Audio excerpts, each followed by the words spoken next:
some of the things, and I'm like, oh, okay. You must understand, even though I'm a Democrat, I will vote for somebody who speaks to me as well. So that's how I am. Well, you actually are more independent than you want to be. I don't represent just the Republicans. Okay.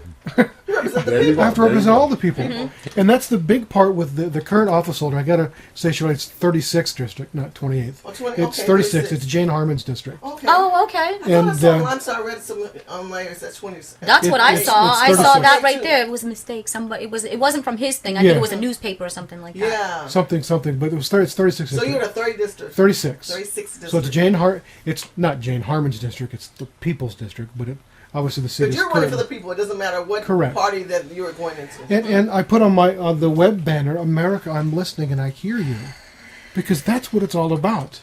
We've got that button on the website called Ask Pete, where people can send in any question about any topic. Oh. There's no taboo questions. Okay. They can ask anything.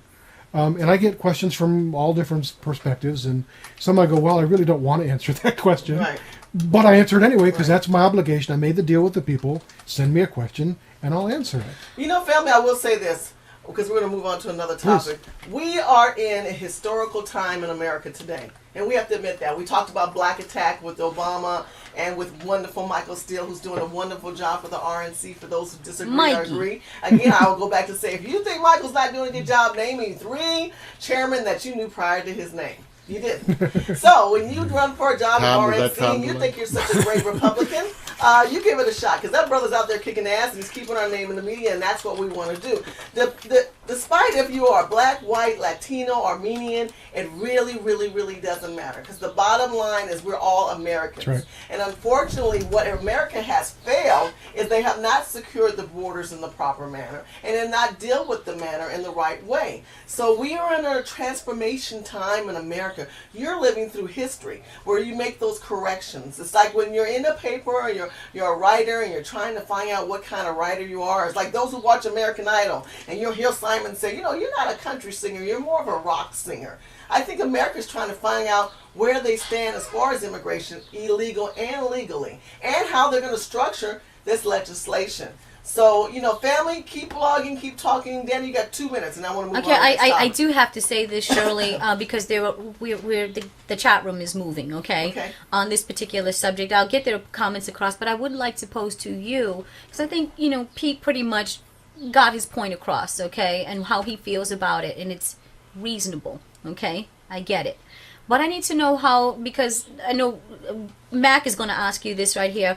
What is your solution? Do you feel, Shirley, come on now. You've dealt with your racial profiling too, as a Republican, that they don't even know who you are, whatever, or that you were even born in generations of your people being here, okay? Right. We want to know, what the hip-hop Republican, what is your take on the solution? Do you agree what's going on with this new law? And what's your solution to if you think it should be fixed? So do you agree with it wholeheartedly, as it is? Now, this is going to be an interesting answer for you. It's going to be a combination of a drum roll. It's going to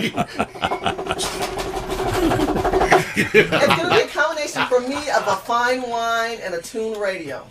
Oh, Lord. Oh, Lord. And I tell you why. Because with a fine wine, you've got to get that right flavor. And unfortunately, there's some texture in that wine that's just not right. But a large portion of it has to be addressed. It's not something that we continue to ignore. Okay. On the fine tuning, it's like when you're trying to get that right sound. I think that there's some static in the air, and we've got to clear out the static between what's going on in Arizona, how the people are being racial profiled, being African American, being Latino, being Armenian, being Japanese, being Filipino. We are constantly being targeted for one manner or another. And I really believe that this tension has geared up due to the fact that we do have people of color who are in leadership right now, and people don't understand that. So you have these little flurries of hatred from the Confederacy month of April, thank God I'll be a free slave May 1st, to where we are in Arizona, where the Latinos are trying to be free in what they're having to say. And the understanding, as Pete has brought to our attention, of understanding, look, some people work for free, some people don't work for free, and Pete had also mentioned understanding, look, you're going to pay taxes or you may not pay taxes. So, again, you can address those issues in different ways. We're fine-tuning it. There's no perfect answer. I don't have the right answer. I can tell you is stay involved, stay tuned to this channel, because we're going to find out that answer. Okay, moving on to another subject. Right. And the next subject we're going to talk about is the large oil spill that took place in the Gulf of Mexico. Oh boy, I tell you, spreading rapidly across the U.S. Gulf Coast, considering the light oil fires that are going on. Currently, there are 42,000 gallons of oil per day that are polluting the ocean seafront. That's kind of like, oof. And then there's question of how it's being burned. Apparently, what happens is this oil spill is so massive that they decide to put burials, you guys, around it, right? Then they burn the oil so that it kind of creates like this tube, and then they're supposed to scoop it and take it away. But as soon as they're burning it, there's more oil coming up on top of how it's being burnt. Family, our sea life is very important right now, and there's questions Don't eat any shrimp. about what's going on in the economy as well as oceanography, if that's a correct word, in our country. Pete, what do you feel about that? Well, again, we talked about Republicans being branded as racist. We're also branded as hating clean water and clean air and trees. Okay. You got and kids too, that's right. We're not that way. We believe there's an intelligent balance with the environment and the human race and the economy. I think here we are again in the Gulf Coast politicizing an issue. This was a terrible accident. Nobody talks about the 11 people who died in this accident, right?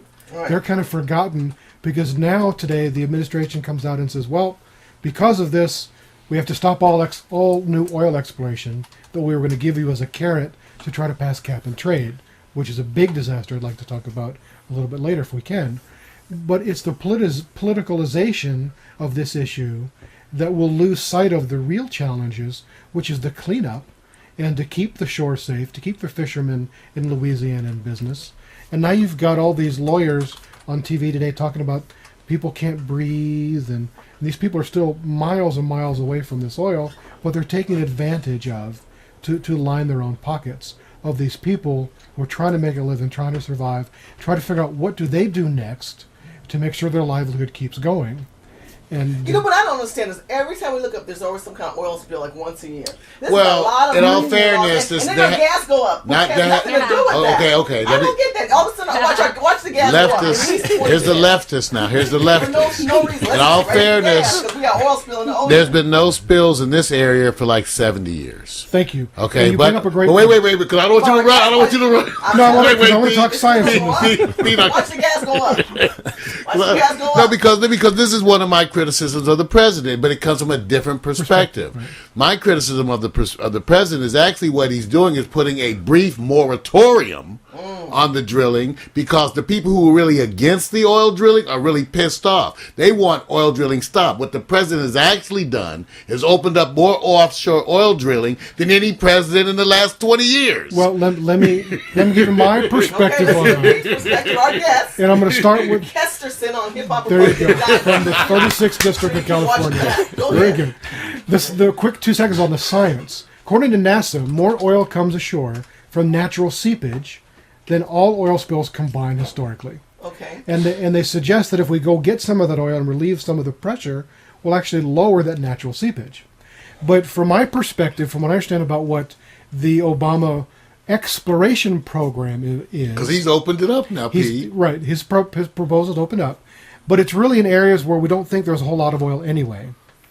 And he trades that off for going back to Alaska and putting in more environmental impact studies before we can drill more in Alaska. And the original argument was the caribou are going to die if we drilled in Alaska and put the pipeline there. Now there's more caribou than when we started counting because they like the warmth of the pipeline and they hang out at the pipeline and have a pretty good life. Now, Pete, if you're going to argue that that those things are good for the environment, now that is a little bit of a stretch, Pete. A little bit. I mean, at the best, maybe neutral. Well, no, I think our responsibility is to be good stewards of the environment and do what we can to keep it safe.